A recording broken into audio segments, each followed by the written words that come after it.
आसतु आज चिंता निमंते आम प्रभु वाक्य मध्य जा आज जो अंश आम पाठ करवा समय अभाव केवल गोटे पदर गोटे पद केवल पाठ करवा जहाँ हूँ माथि लिखित सुसमाचार तार 6 पर्व 10 पद मात्र समय अभाव मो सब अंश पढ़ा चाहूनी माथ्यू तार 6 पर्व तार 10 पद के जने भाई कि भौणी मो भाई पढ़िबार सहाय्य करिवे।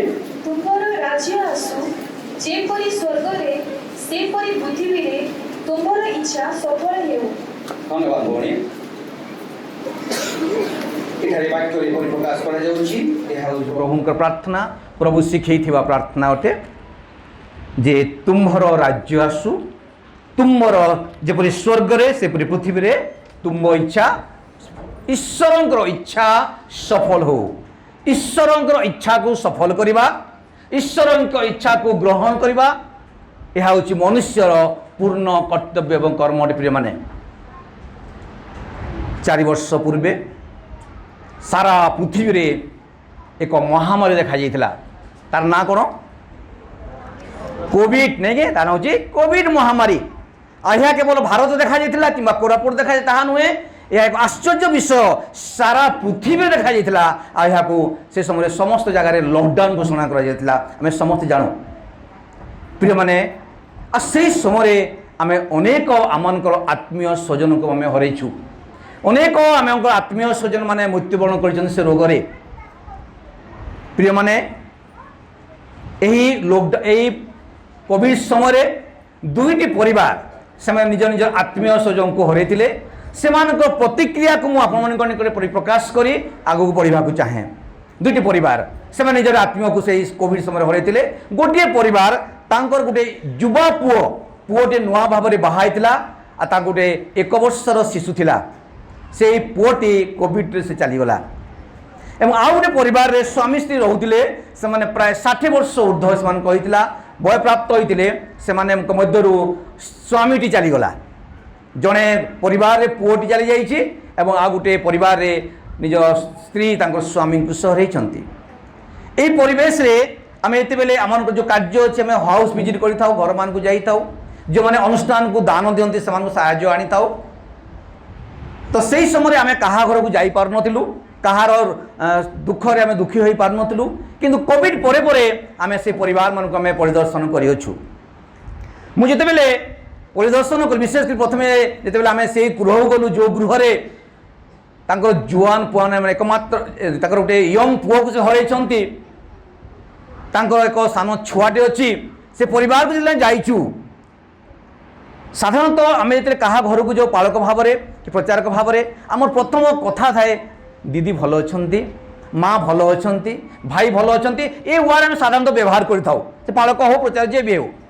जिते मुझे प्रथम यही गृह को जाइए मु चिंता कली कौन कहबी से कहीपर कि माँ भल अच्छा किसी दिन पर से निजर पुओ को से हरैछंती निजर भय आसूची जदि मु कहबी से जो रिएक्ट करेंगे कौन एमती कथा कहते भल अच्छा आप जानी ना आम पुओ को हरैछु जदि एमती रिएक्ट करी मु कौन जवाब देवी मन में भय आसूची कौन कहबी से बापा माँ बसी था सामना को जाई बसिली कथा कहवा इच्छा करुँच मत कहीपर ना किंतु प्रभु को धन्यवाद दिए तांको आड़ू कथा आरंभ है माँ टी कहले भाई भल अच्छा मन टे शक्ति आसला मन टे साहस आसला कहली जाओ से पचारे तापर कहले हाँ माँ आम भल अच्छु आप भल अच्छा कांद कांद स्वर कहले आज्ञा पुओटी चलीगला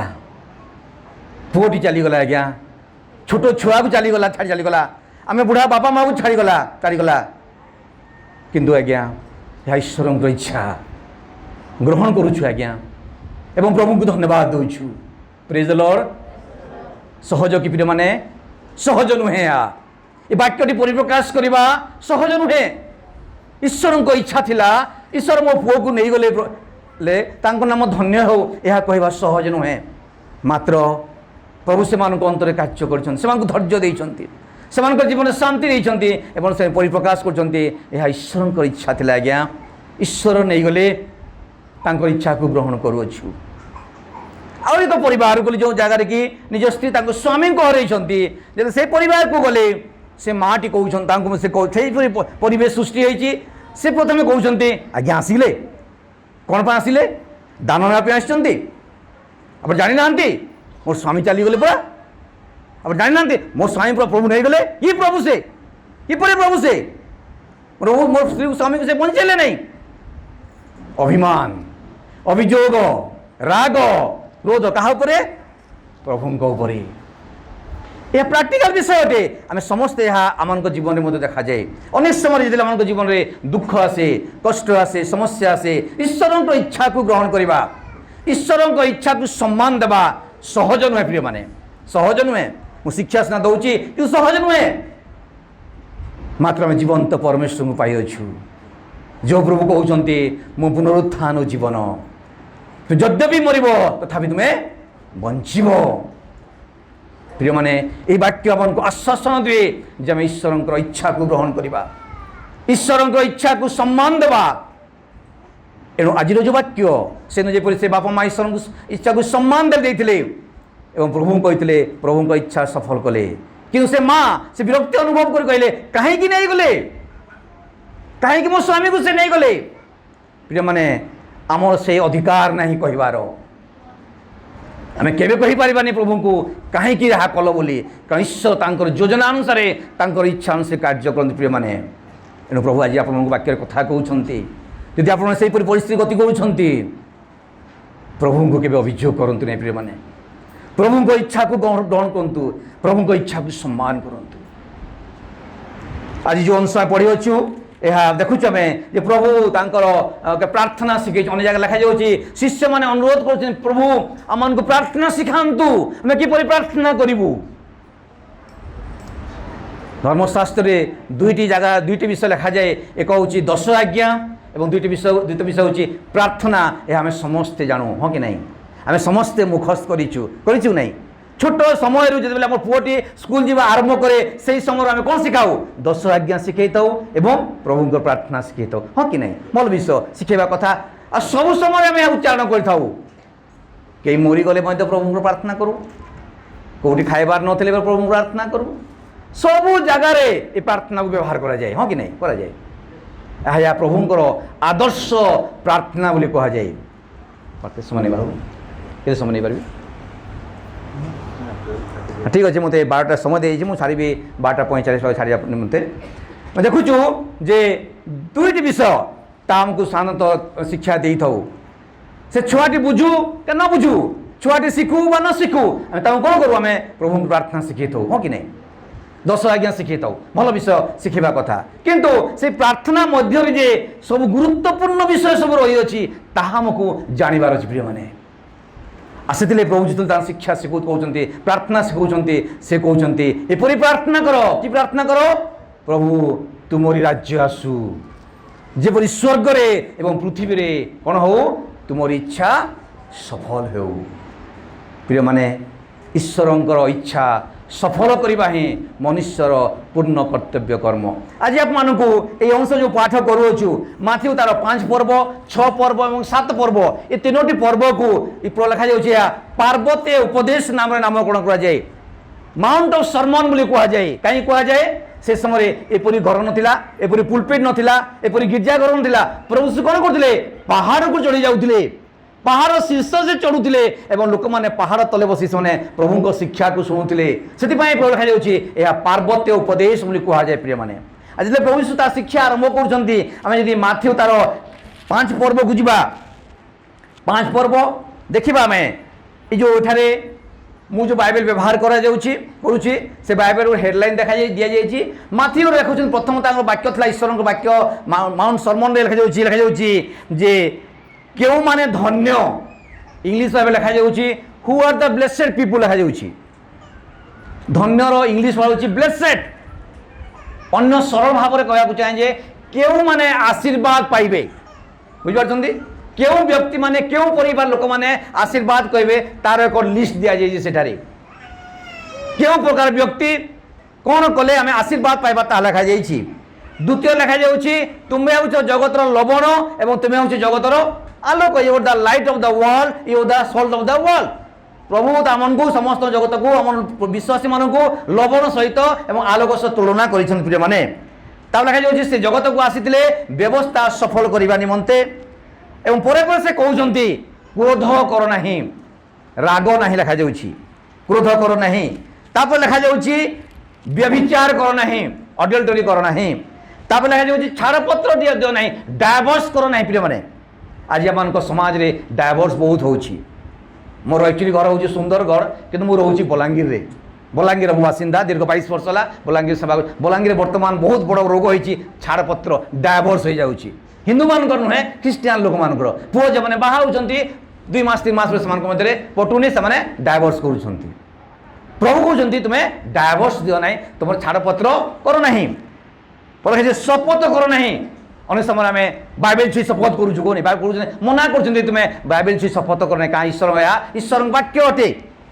পরবর্তী সে করছেন প্রতিহিংসা করো না, বদলা নিও নাই। আমি কোণ করু, জনে যদি কোন ব্যক্তি যদি আমার রাগ করে তাকে আমি রাগ হইতাও, সে যদি চাপুড়া মারে তাকে আমি 2 চাপুড়া মারু। প্রভু কହୁଛନ୍ତି যদি তোমার গোটে গাল কি চাপুড়া মারে অন্য গালটি দেখা, প্রতিহিংসা করো না। এবং পরবর্তী অবস্থায় সে কହୁଛନ୍ତି শত্রুকু প্রেম কর। কাহু প্রেম কর? আমি কাহু প্রেম করু? কাহু আমি প্রেম করু ভাই মানে? যে আমাকে প্রেম করে তাকে আমি প্রেম করু, হ্যাঁ কি নাই? শত্রুকে আমি কেবে প্রেম করি পারু না। কাহু প্রেম করু? যে আমাকে প্রেম করে আমি তাহাকে প্রেম করু। আমি বাহাঘর কাহাকে নিমন্ত্রণ করু? যে নিমন্ত্রণ করে। যে নিমন্ত্রণ করে কোণ কো সে তো তা পুଅକୁ ବିବାହ କଲା, ତା ଝିଅକୁ ବାହା କଲା, ଆମକୁ ଡାକି ନେଇ ଆମେ କାହିଁକି କହନ୍ତି ନାଇଁ?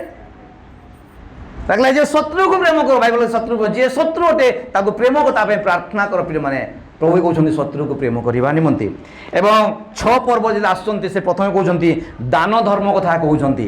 দান কিপরি দেব সে বিষয়। গোটি হাত দেলে অন্য হাত ন জাণু লেখা যাচ্ছে। বাম হাত দেলে ডাহাণ তাহা ন জাণু, এপরি ভাবে গুপ্ত ভাবে দান দিও তাহা যেপরি কেহি ন জাণু। কিন্তু আমি কিপরি দান দেবো ମୁଁ ଜାଣିନି ଆପଣଙ୍କର ପରିବେଶ କିପରି ଅଛି, କିନ୍ତୁ ଆମ ସାଇଡ଼୍କୁ ଆପଣ ଯଦି ବଲାଙ୍ଗୀର ଅଞ୍ଚଳ ଯିବେ ଯାହା ଦାନ ଦେବେ ଆପଣ ଘୋଷଣା ବାଧ୍ୟ କରିବେ। ଯଦି ଘୋଷଣା କରିନାହାନ୍ତି ହେଲେ ସେଦିନ ସେକ୍ରେଟାରୀ ଗଲା। ଯଦି କୌଣସି ଦାନ ଦିଆଯାଇଛି, ଯଦି ସେକ୍ରେଟାରୀ ଘୋଷଣା କରିବାରେ ଭୁଲି ଯାଇଛନ୍ତି, ମନେକର ଯେ ସେ ଅମକା ବ୍ୟକ୍ତି 1000 ଟଙ୍କା ଦାନ ଦେଇଛନ୍ତି, କ'ଣ ପାଇଁ? ତାଙ୍କୁ ଜ୍ୱର ହେଲେ ଭଲ ହେଇଗଲେ, ସେ ଆଜି ପ୍ଲେନ୍ରେ ଉଡ଼ୁଛନ୍ତି 1000 ଟଙ୍କା ଦେଇଛନ୍ତି, କାଶ ହେଉଛି 1000 ଟଙ୍କା, ଝାଡ଼ା ହେଉଥିଲା ଭଲ ହେଲେ 1000 ଟଙ୍କା, ଏଇସବୁ ଆମର ଚାଲେ ଆମ ଆଡ଼େ ସବୁ। এইসব দান সব আসে, দান দেওয়া ভালো বিষয়, খারাপ বিষয় নুহে। মাত্র প্রভু কହୁଛନ୍ତି গোটে হাত দেলে অন্য হাত ন জাণু প্রিয় মানে। কিড়ে গুপ্ত এক লেখা যাচ্ছে কেবে সম্ভব নুহে গোটে হাত দেলে আর গোটে হাত ন জাণু, ଏହା কেবে সম্ভব নুহে। মাত্র প্রভু কেতে সিক্রেট কথা সে কହୁଛନ୍ତି। আপনি জানিଛନ୍ତି গোটে হাত গোটে পিন কଣ୍ଟା যদি পশিব সাଙ୍ଗେ সাଙ୍ଗে গোটে হাত କ'ଣ করে, সাଙ୍ଗେ সাଙ୍ଗে রিয়েক্ট করে, মানে পরস্পর সম্পর্ক রয়েছে, সম্পর্ক ଅଛି। প্রভু আহরি এক সিক্রেট না, গোটে হাত দেলে আর গোটে হাত, মানে কেতে সিক্রেট সে কথা কହୁଛନ୍ତି প্রিয় মানে। সেইপরি দান কেবল গ্রহণ করা যায়। এবং শেষে সে কହୁଛନ୍ତି প্রার্থনা বিষয়। প্রার্থনা কিপরি করা যায়? গুপ্ত কোঠরীକୁ যাও, লম্বা লম্বা প্রার্থনা। আমার অনেক অছু মাইক দিয়ে পাইগলে আমি লম্বা লম্বা প্রার্থনা করু, ঘন্টা প্রার্থনা করু, শোই লোক শোই পড়িবে, হ্যাঁ কি নাই? প্রভু কହୁଛନ୍ତି କ'ଣ? সংক্ষিপ্ତରେ প্রার্থনা করো, যাহা আবশ্যক প্রার্থনা করো। ধন্যবাদ যে আজ যে ভাইটি প্রার্থনা করলে প্রচার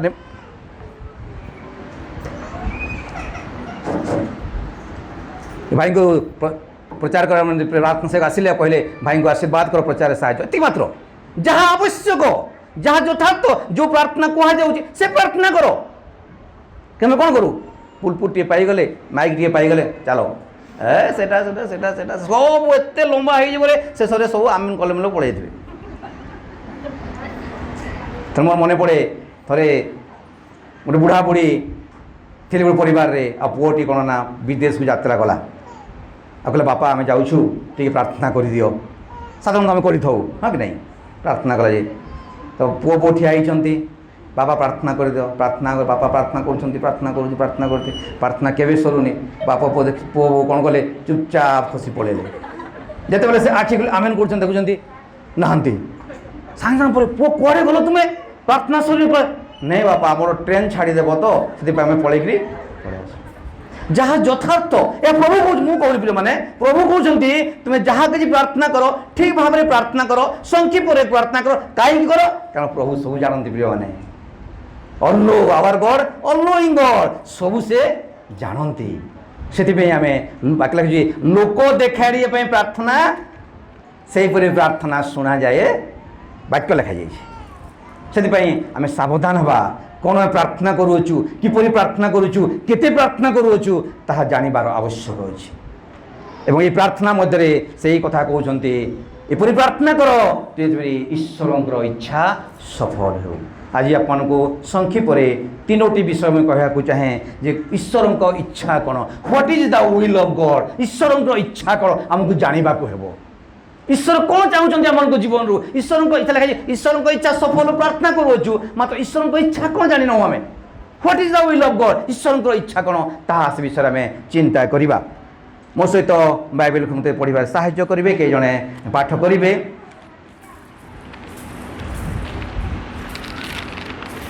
ପ୍ରଥମ ଥେସଲୋନିକ ତାର 4 ପର୍ବ 3 ପଦ। ପ୍ରଥମ ଥେସଲୋନିକ ତାର 4 ପର୍ବ 3 ପଦ। କାରଣ ତୁମେମାନେ ଯେପରି ହଁ ପବିତ୍ର ହୁଅ, ଏହା ଈଶ୍ୱରଙ୍କ it is the will of God, ଏହା ଈଶ୍ୱରଙ୍କ ଇଚ୍ଛା। ଈଶ୍ୱରଙ୍କ ଇଚ୍ଛା କ'ଣ, ତୁମେମାନେ ଯେପରି ପବିତ୍ର ହୁଅ, ପବିତ୍ର ହୁଅ। ଈଶ୍ୱର ଚାହୁଁଛନ୍ତି ଆମେ ଯେପରି ପବିତ୍ର ହେବା। ପ୍ରିୟମାନେ ଗତ କିଛି ଦିନ ତଳେ ଆମେ ଗୁଡ୍ ଫ୍ରାଇଡେ ପ୍ରତିପାଳନ କରିଅଛୁ, ହଁ କି ନାହିଁ। ଯୀଶୁ ଜଗତକୁ ଆସିଥିଲେ, କ'ଣ ପାଇଁ ଆସିଥିଲେ? ସେ ଏକମାତ୍ର ଉଦ୍ଦେଶ୍ୟ, କିଛି ଉଦ୍ଦେଶ୍ୟ ନଥିଲା। ସେ ଉଦ୍ଦେଶ୍ୟ କ'ଣ, ମନୁଷ୍ୟକୁ ପବିତ୍ର କରିବା ନିମନ୍ତେ। ପ୍ରେଜ୍ ଦ ଲର୍ଡ। ଆଉ କିଛି ନୁହେଁ, ମନୁଷ୍ୟକୁ ସେ ପାପରୁ ପୃଥକ କରିବା ନିମନ୍ତେ ମନୁଷ୍ୟକୁ ପବିତ୍ର କରିବା ପାଇଁ ସେ ଆସିଥିଲେ। ଏବଂ କ୍ରୁଶରେ ସେ କୁଶାର୍ପିତ ହେଲେ, ତାଙ୍କ ରକ୍ତ ଦେଲେ, ତାଙ୍କ ରକ୍ତ ମାଧ୍ୟମରେ ଯେପରି ଆମେ କ'ଣ ହେବା, ପବିତ୍ର ହେବା, ପ୍ୟୁରିଫାଏ ହେବା। କାହିଁକି ପବିତ୍ର ହେବା? କାରଣ ଯେ ପର୍ଯ୍ୟନ୍ତ ଆମେ ପବିତ୍ର ହୋଇନାହୁଁ ସ୍ୱର୍ଗକୁ ଯାଇପାରିବା କି?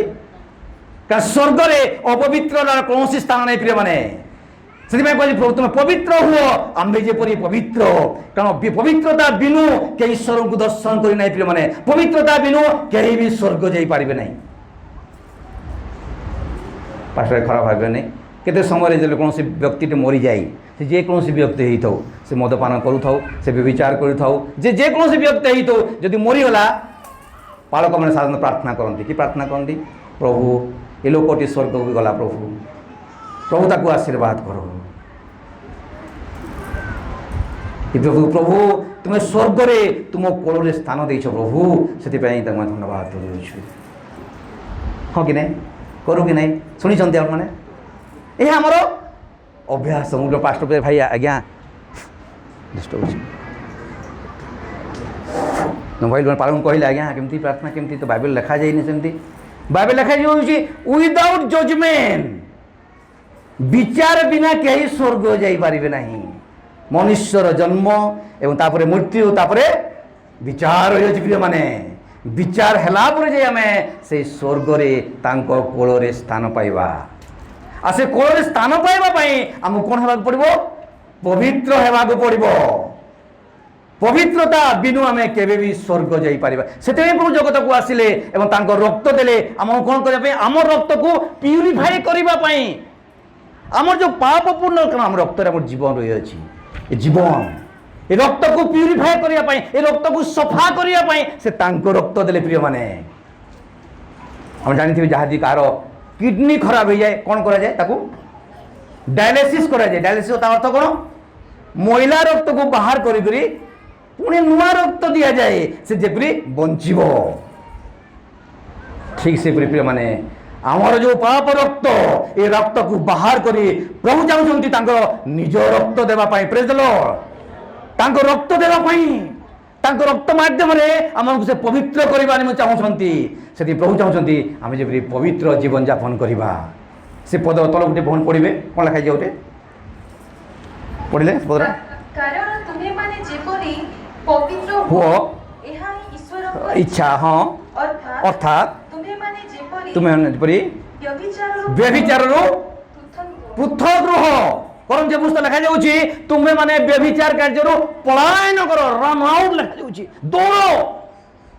ଏ ଲେଖାଯାଉଛି ତୁମେ ବ୍ୟଭିଚାର କାର୍ଯ୍ୟରୁ। ବ୍ୟଭିଚାର ଏକ ଭୟଙ୍କର ପାପ ଅଟେ ପ୍ରିୟମାନେ। ବ୍ୟଭିଚାର ଏକ ଭୟଙ୍କର ପାପ ଅଟେ ଏବଂ ବର୍ତ୍ତମାନ ଆମ ସୋସାଇଟିକୁ ଏହା ଭୟଙ୍କର ଭାବେ ଗ୍ରାସ କରୁଛି।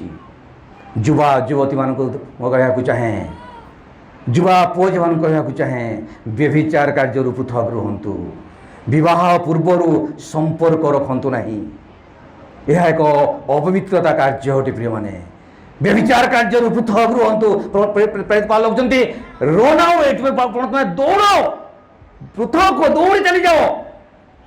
ବାଇବେଲରେ ଜଣଙ୍କ ବିଷୟ ଲେଖାଯାଉଛି ସେ ଦୌଡ଼ିଥିଲେ। କିଏ ସେ ବ୍ୟକ୍ତି?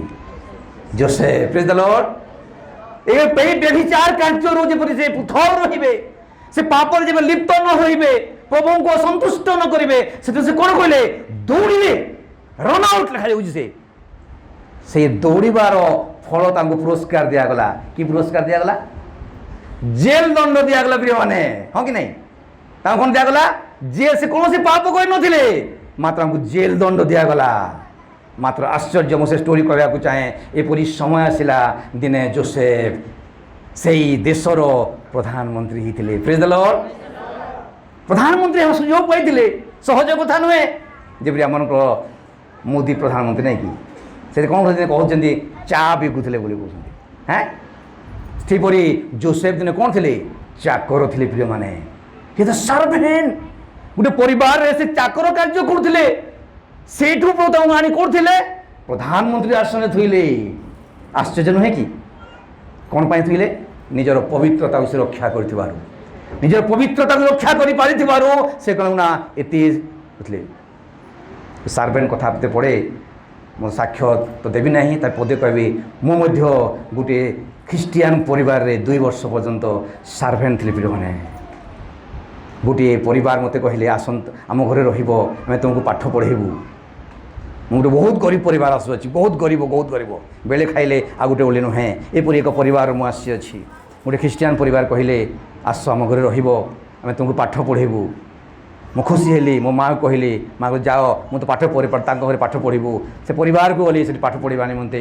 ସେମାନେ ମୋତେ ପାଠ ପଢ଼େଇଲେ ନାହିଁ, ମୋତେ ସେମାନେ ସାର୍ଭେଣ୍ଟ କରିଦେଲେ ପ୍ରିୟମାନେ। କିନ୍ତୁ ମୁଁ ଆଜି ଦୁଃଖିତ ନୁହେଁ ସେଥିପାଇଁ, କାହିଁକି ନା ସେ 2 ବର୍ଷ ମୋ ପାଇଁ ଏକ ଅନୁଗ୍ରହର ବର୍ଷ ଥିଲା ପ୍ରିୟମାନେ। ଅନୁଗ୍ରହ ବର୍ଷ। ଜାଣିଛନ୍ତି, ମୁଁ ସେଇ 2 ବର୍ଷ ମଧ୍ୟରେ ମୁଁ ପ୍ରଭୁଙ୍କ ପରିଚୟ ପାଇଲି। ପ୍ରେଜ୍ ଦ ଲର୍ଡ। କେବେ ବି ସଣ୍ଡେ ସ୍କୁଲ କେହି ଲୋକ ଯାଆନ୍ତି, ଛୁଆ ଛୋଟ ସମୟରେ ସଣ୍ଡେ ସ୍କୁଲ ଯାଆନ୍ତି। ମୁଁ ଯେତେବେଳେ +2 ପଢ଼ୁଥିଲି ସଣ୍ଡେ ସ୍କୁଲ ଯିବା ଆରମ୍ଭ କଲି ପ୍ରିୟମାନେ। ସଣ୍ଡେ ସ୍କୁଲର ସାନ ଶିଶୁ ବିବାହରେ ମୋତେ ବସିବାକୁ ପଡ଼ିଲା। ପ୍ରଭୁ ମୋତେ ଆଜି ସେଠୁ ଉଠେଇଛନ୍ତି ପ୍ରିୟମାନେ। ପ୍ରେଜ୍ ଦ ଲର୍ଡ। ପ୍ରେଜ୍ ଦ ଲର୍ଡ। ଯେତେବେଳେ ପ୍ରଭୁଙ୍କ ପାଇଁ ବିଶ୍ୱସ୍ତ ହଉ, ଯେତେବେଳେ ଆମ ଜୀବନ ପବିତ୍ରତା ରକ୍ଷା କରୁ, ପ୍ରଭୁ ଆମକୁ ଉନ୍ନତ କରିଥାନ୍ତି ପ୍ରିୟମାନେ। ଯୋସେଫ ନିଜର ପବିତ୍ରତା ରକ୍ଷା କରିପାରିଥିବାରୁ ସେଦିନେ ଏଡ଼େ ବଡ଼ ସାମ୍ରାଜ୍ୟର ସେ ପ୍ରଧାନମନ୍ତ୍ରୀ ହୋଇପାରିଥିଲେ। କିନ୍ତୁ ଏଇପରି ବାଇବେଲରେ ଆଉ ଜଣେ ବ୍ୟକ୍ତିଙ୍କ ବିଷୟ ଲେଖାଯାଉଛି, ସେ କିନ୍ତୁ ଦୌଡ଼ି ପାରିଲେ ନାହିଁ, ସେ ରହିଗଲେ ଘରେ। କିଏ ସେ ବ୍ୟକ୍ତି? ଦାଉଦ। ସେ ଯାଇଥାନ୍ତେ ଯୁଦ୍ଧ କ୍ଷେତ୍ରକୁ, ଯୁଦ୍ଧ କରିବା ପାଇଁ ଯାଇଥାନ୍ତେ, ହେଲେ ହୁଏତ ସେ ପାପ ସେ କରିନଥାନ୍ତେ। ମାତ୍ର ସେ କ'ଣ କଲେ? ଘରେ ରହିଗଲେ, ଦୌଡ଼ିଲେ ନାହିଁ, ଘରେ ରହିଗଲେ। ବାକ୍ୟ ଲେଖାଯାଉଛି ସେ ଗୋଟେ ପାପ କଲେ। କି ପାପ? ବ୍ୟଭିଚାର କାର୍ଯ୍ୟ କଲେ। ଏବଂ ଏପରି ସମୟ ଆସିଲା, ସେ ବ୍ୟଭିଚାର କାର୍ଯ୍ୟ କରିଥିବାରୁ ଆପଣ ଷ୍ଟୋରି ପଢ଼ିବେ, ଦାଉଦଙ୍କର ପରିବାରରେ ସମସ୍ୟା, ଦୁଃଖ ପରେ ଦୁଃଖ ଲାଗି ରହିଲା ପ୍ରିୟମାନେ, ଲାଗି ରହିଲା, କେବେ ବି ଛାଡ଼ିଲା ନାହିଁ। ଯେଉଁ ଦାଉଦଙ୍କୁ ପ୍ରଭୁ କହିଥିଲେ ତୁମେ ସେ ଜେରୁସାଲେମ ମନ୍ଦିର ନିର୍ମାଣ କରିବ, ଏପରି ସମୟ କହିଲେ ନାଇଁ ଦାଉଦ ତୁମେ ଆଉ ନିର୍ମାଣ କରିପାରିବ ନାହିଁ। ସେହି ବ୍ୟଭିଚାର ରକ୍ଷା ପାଇବା ସେ କ'ଣ କଲେ? ହତ୍ୟା କଲେ। ଶେଷରେ ସେ ସ୍ତ୍ରୀର ତାର ସ୍ୱାମୀ ସେ କ'ଣ କଲେ? ହତ୍ୟା କଲେ। ନିଜର ପବିତ୍ରତା ସେ ରକ୍ଷା କରିପାରିନଥିବା ପିଲାମାନେ ସେଦିନ ଅନେକ କଷ୍ଟ ପାଇଲେ ପିଲାମାନେ। ଆଜି ବହୁତ ତାଙ୍କ ବାକ୍ୟରେ ଆମକୁ କଥା କହୁଛନ୍ତି ପିଲାମାନେ, ଏହା ଈଶ୍ୱରଙ୍କ ଇଚ୍ଛା, it is the will of God, ଯେପରି ଆମେ ପବିତ୍ର ହେବା, କାରଣ ଈଶ୍ୱର ହେଉଛନ୍ତି ପବିତ୍ର। ଦ୍ୱିତୀୟ ବିଷୟ ମୋ ସହିତ ବାଇବେଲ ଖୋଲିବେ, ଆଉ ତାହା ହେଉଛି ସେ ପ୍ରଥମ ଥେସଲୋନିକେ ଯିବା। ଏକ ସେକେଣ୍ଡ ଗୋଟେ ସେକେଣ୍ଡ ଭୁଲ କହିଲି। ତା ହେଉଛି ପ୍ରଥମ ତିମୋଥୀ ତାର 2 ପର୍ବ 4 ପଦ। ପ୍ରଥମ ତିମୋଥୀ 2 ପର୍ବ 4 ପଦ। ଫାର୍ଷ୍ଟ ତିମୋଥୀ ଚ୍ୟାପ୍ଟର 2 verse 4 ପଢ଼ିଲେ କି ପଢ଼ିଲେ? ସମସ୍ତେ ଯେପରି ପରିତ୍ରାଣ ଓ ସତ୍ୟ ସମ୍ବନ୍ଧରେ ଜ୍ଞାନ ପ୍ରାପ୍ତ ହୁଅନ୍ତୁ, ଏହା ଇଚ୍ଛା। It is the will of God. ଏହା ଈଶ୍ୱରଙ୍କର ଇଚ୍ଛା। କ'ଣ ଇଚ୍ଛା? ସମସ୍ତେ ଅଲ୍ ୱାର୍ଲଡ ଅଲ୍ ପୃଥିବୀ ସମସ୍ତେ, ସେଥିରେ କୌଣସି ପ୍ରକାର ଡିନୋମିନେସନ୍ ନାହିଁ, କୌଣସି ପ୍ରକାର ଜାତିଭେଦ ନାହିଁ। ଲେଖା ସମସ୍ତେ ଯେପରି ପରିତ୍ରାଣ ଓ ସତ୍ୟ ସମ୍ବନ୍ଧରେ ଜ୍ଞାନପ୍ରାପ୍ତ ହୁଅନ୍ତୁ। ଏହା ଈଶ୍ୱର, it is the will of God. ସମସ୍ତେ ଯେପରି ପ୍ରଭୁଙ୍କର ଯୀଶୁଙ୍କ ପାଖରେ ଲେଖାଯାଉଛି, ପ୍ରଭୁ କହୁଛନ୍ତି ମୁଁ ପଥ ସତ୍ୟ ଓ ଜୀବନ। ପ୍ରଭୁ ଯୀଶୁ ନିଜେ ସତ୍ୟ ଅଟନ୍ତି। ସେ ତାଙ୍କୁ ଜାଣିବା ହିଁ ଅନନ୍ତ ଜୀବନ ଅଟେ। ଆପଣ ଜାଣିଛନ୍ତି, ଅନନ୍ତ ଜୀବନ ପାଇବା ପାଇଁ ଆପଣଙ୍କୁ କିଛି କରିବାକୁ ପଡ଼ିବ ନାହିଁ। କ'ଣ କରିବାକୁ ପଡ଼ିବ? ତାଙ୍କୁ କେବଳ ଜାଣିବାକୁ ପଡ଼ିବ, ହଁ କି ନାହିଁ? হ্যাঁ, ଯେଉଁ ଲେଖୁଛନ୍ତି ସତ୍ୟ ସେ ପୁତ୍ରଙ୍କୁ ଜାଣିବା ହେଉଛି ଅନନ୍ତ ଜୀବନ ହେଉଛି। ପ୍ରଭୁ କହୁଛନ୍ତି ଯିଏ ମୋତେ ଜାଣିଅଛି, ପିତାଙ୍କୁ ଜାଣିଅଛି, ଏବଂ ତାଙ୍କୁ ଯଦି ଜାଣିଯିବା ଆମେ ସେ କିଏ, ତାହେଲେ ଆମେ ଉଦ୍ଧାର ପାଇଯିବା, ପରିତ୍ରାଣ ପାଇଯିବା। ସେ ଜଣେ ଧନୀ ବ୍ୟକ୍ତି ଆସିଲା ଯୀଶୁଙ୍କ ନିକଟକୁ, କହିଲା ମୁଁ ଅନନ୍ତ ଜୀବନର ଅଧିକାରୀ ହେବା ପାଇଁ କ'ଣ କରିବି? କହିଲା କି ନାହିଁ? ଯୁବା ଲୋକ ଆସିଲା, ପିଲା ଆସିଲା, ପ୍ରଭୁ ମୁଁ ଅନନ୍ତ ଜୀବନ ପାଇବା ପାଇଁ କ'ଣ କରିବି? ପ୍ରଭୁ କ'ଣ କହିଲେ? ଯାଅ ଯାଅ ସେ 10 ଆଜ୍ଞା ପାଳନ କର। ସେ କ'ଣ କହୁଛି? ମୁଁ ସବୁ କରିସାରିଛି, ହଁ କି ନାହିଁ? ମୁଁ ସବୁ 10 ଆଜ୍ଞା କେବେ କରିଛି? ମୁଁ ଯୁବା ବେଳରୁ କରି ଆସିଛି କହୁଛି ସେ। ମୁଁ ଯୌବନ କାଳରୁ ମୁଁ 10 ଆଜ୍ଞା ପାଳନ କରି ଆସୁଅଛି। ପ୍ରଭୁ କ'ଣ କହିଲେ? ବଢ଼ିଆ କରିଛୁ, ବହୁତ ଖୁସି ହେଲେ। ତୁମେ ଆଉ ଗୋଟେ କାମ କର ବାବୁ, ଯାଅ ତୁମ ଧନ ସମ୍ପତ୍ତି ଯାହା ତା କ'ଣ ବିକ୍ରି କରି ମାନଙ୍କୁ ଦେଇଦିଅ, ତୁମେ ମୋର ଫଲୋ ମି, ମୋର ପଛେ ଆସ। ତା ଅର୍ଥ କ'ଣ? ମୋତେ ପଛେ ଆସ, ମୋତେ ଜାଣ, ଅନନ୍ତ ଜୀବନ ପାଇଯିବ। ପ୍ରେଜ୍ ଦ ଲର୍ଡ। କିଛି କରିବାକୁ ପଡ଼ିବ ନାହିଁ, ସବୁ ବିକି ଦେବ, ମୋର ପଛେ ପଛେ ଆସ, ମୋତେ ଜାଣ, ଅନନ୍ତ ଜୀବନ ପାଇଯିବ। ଯୁବଟି କ'ଣ କହିଲା? ନାଇଁ ବାବୁ, ତୁମକୁ ଜାଣିବାର ମୋର ଦରକାର। ସେ ପଛକୁ ସେ ଫେରିଗଲା। ଯୀଶୁ କହୁଛନ୍ତି ମୋତେ ଜାଣିବା ହିଁ ଅନନ୍ତ ଜୀବନ। ସେଥିପାଇଁ ଲେଖାଯାଏ ବାକ୍ୟରେ ସମସ୍ତେ ଯେପରି ସତ୍ୟ ପରିତ୍ରାଣ ଓ ସତ୍ୟ ସମ୍ବନ୍ଧରେ ଜ୍ଞାନପ୍ରାପ୍ତ ହୁଅନ୍ତି, ତାହା ଈଶ୍ୱରଙ୍କ ଇଚ୍ଛା। ସେଥିପାଇଁ ଇଣ୍ଡିଆ ଏଭ୍ରିୱାନ୍ କ୍ରୁସେଡ୍ ସଂସ୍ଥା ପ୍ରତିଷ୍ଠାନ କରାଯାଇଛି। ପିଲାମାନେ, এই অনুষ্ঠানର একমাত্র উদ্দেশ্য এবং লক্ষ্য লোক গ্রহণ করন্তু বা ন করন্তু সত্যକୁ ଜାଣନ୍ତୁ। ଆମେ କାହାକୁ ଖ୍ରୀଷ୍ଟିଆନ କରୁନାହୁଁ, ଆମେ ଧର୍ମାନ୍ତୀକରଣ କରୁନଥାଉ, ଆମେ ଜଣକୁ ସତ୍ୟ ବାକ୍ୟ ଦେଇଥାଉ। ଏହା ତୁମେ ପଢ଼, ଯୀଶୁଙ୍କୁ ଜାଣ, ହେତି ମାତ୍ର।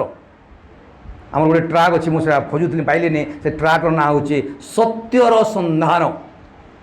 ସତ୍ୟକୁ ଜାଣିଲେ ଅନନ୍ତ ଜୀବନ ପାଇଯିବ। ସେଥିପାଇଁ এই অনুষ্ঠান ପ୍ରତିଷ୍ଠା କରାଯାଇଛି ଜ୍ୟାକ୍ ମ୍ୟାକାଲିଷ୍ଟର, ତା ଜଣେ ପ୍ରଭୁଙ୍କ ଦାସଙ୍କ ମାଧ୍ୟମରେ। ଆପଣ ଜାଣନ୍ତି এই ଜ୍ୟାକ୍ ମ୍ୟାକାଲିଷ୍ଟର କ'ଣ ଥିଲେ? ଜଣେ ପୋଲିଓ ରୋଗରେ ଆକ୍ରାନ୍ତ ଥିଲେ। ପ୍ରିୟମାନେ, ପୋଲିଓ ରୋଗଗ୍ରସ୍ତ ବ୍ୟକ୍ତି ଥିଲେ, ଆଉ ସେ ଚାଲି ପାରୁନଥିଲେ, ପଙ୍ଗୁ ହୋଇ ବସିଥିଲେ। ପୋଲିଓ ରୋଗ ହୋଇଥିଲା ତାଙ୍କୁ, ଚାଲି ପାରୁନଥିଲେ।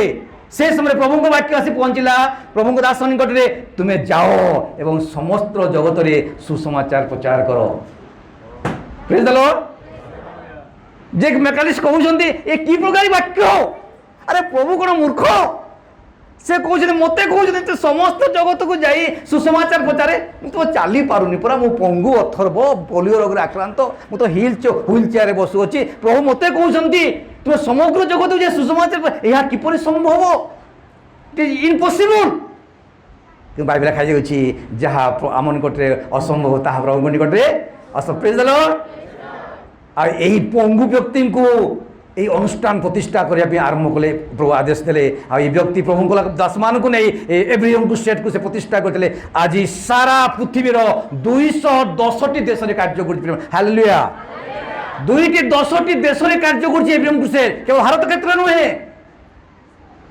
210টি কান্ট্রি। এই দেখুন পোলিও রোগের আক্রান্ত ব্যক্তিকে প্রভু ডাকিলে আর সেই অনুষ্ঠান প্রতিষ্ঠা কলে। আজ এই অনুষ্ঠান মাধ্যমে লক্ষ লক্ষ পরিবারে আজ সুসমাচার দেওয়া যাচ্ছে। লক্ষ লক্ষ পরিবার সুষমা দিয়া যাଉଛି যেপরি ସେମାନେ କ'ଣ ଜାଣିବେ? ସତ୍ୟକୁ ଜାଣିବେ। ଖ୍ରୀଷ୍ଟିଆନ ହେବା ପାଇଁ ନୁହେଁ। ପ୍ରଭୁ ଯୀଶୁ ଜଗତକୁ ଆସିନଥିଲେ ଖ୍ରୀଷ୍ଟିଆନ କରିବା ପାଇଁ। ପ୍ରଭୁ ଯୀଶୁ ଜଗତକୁ ଆସିନଥିଲେ ଧର୍ମ ପ୍ରଚାର କରିବା ନିମନ୍ତେ। ପ୍ରଭୁ ଆସୁଥିଲେ ତାଙ୍କୁ ଜାଣିବା ନିମନ୍ତେ। ତାଙ୍କୁ ଜାଣିବା ନିମନ୍ତେ ସେ ମୋତେ କେବଳ ଜାଣନ୍ତେ, ତାହା ତାଙ୍କ ଉଦ୍ଦେଶ୍ୟ, ତାଙ୍କ ଇଚ୍ଛା ଥିଲା। It is the will of God. ଏହା ଈଶ୍ୱରଙ୍କ ଇଚ୍ଛା ଯେପରି ସମସ୍ତେ ସତ୍ୟକୁ ଜାଣନ୍ତୁ, ସମସ୍ତେ ସେ ପରିତ୍ରାଣର ଅଂଶୀ ହୁଅନ୍ତୁ। ପ୍ରିୟମାନେ, ସେଥିପାଇଁ ଆମେ ଆଜି এই କାର୍ଯ୍ୟ କରିଥାଉ। ବର୍ତ୍ତମାନ ପ୍ରାର୍ଥନା କରିବେ। ଆମର ଅନୁରୋଧ ପ୍ରଭୁଙ୍କ ଦାସ ଭାବରେ ଆପଣଙ୍କୁ ବ୍ୟକ୍ତି ଭାବରେ ଆମେ ତ ବହୁତ ପ୍ରାର୍ଥନା କରୁ, ପ୍ରଭୁ ପ୍ରଭୁ ମୋତେ ଆଶୀର୍ବାଦ କର, ମୋ ପୁଅକୁ ଆଶୀର୍ବାଦ କର, ମୋ ବୋଉକୁ ଆଶୀର୍ବାଦ କର, ମୋତେ ଆଉ ଗୋଟେ ଛୁଆ ଦିଅ, ଆମର ବୋଉ ଛୁଆ, ବହୁତ ପ୍ରାର୍ଥନା କରୁ। ହଁ କି ଏହା ଆମର ପ୍ରାର୍ଥନା ଅଟେ। ବ୍ୟକ୍ତି ସବୁଦିନ ପ୍ରାର୍ଥନା କରୁ। ପ୍ରାର୍ଥନା କରିବା, ପ୍ରଭୁ ଦାୟ ୱିଲ୍ ବି ଡନ୍। ଜଗତକୁ ପ୍ରଭୁ ଆସିଥିଲେ କେବଳ ଆମେ ଏତିକି ଲୋକ ପାଇଁ ନୁହେଁ, କେତେ ଖ୍ରୀଷ୍ଟିଆନ ଲୋକ ପାଇଁ, ସାରା ପୃଥିବୀର ଲୋକମାନଙ୍କ ପାଇଁ ନିଜ ରକ୍ତ ଦେବା ନିମନ୍ତେ, ଯେ ତାଙ୍କ ରକ୍ତ ଗୋଟିଏ ବିନ୍ଦୁ ମଧ୍ୟ ବ୍ୟର୍ଥ ନ ହଉ। ପ୍ରିୟମାନେ ପ୍ରାର୍ଥନା କରିବେ। ଆମର ଅନୁଷ୍ଠାନ ବର୍ତ୍ତମାନ ଏକ ସଂଘର୍ଷପୂର୍ଣ୍ଣ ସମୟ ଗତି କରୁଛୁ। ଆମେ ଅନୁଷ୍ଠାନରେ କାର୍ଯ୍ୟକାରୀର ଅଭାବ ରହିଛି, କାର୍ଯ୍ୟକାରୀ ଆଉ ମିଳୁନାହାନ୍ତି।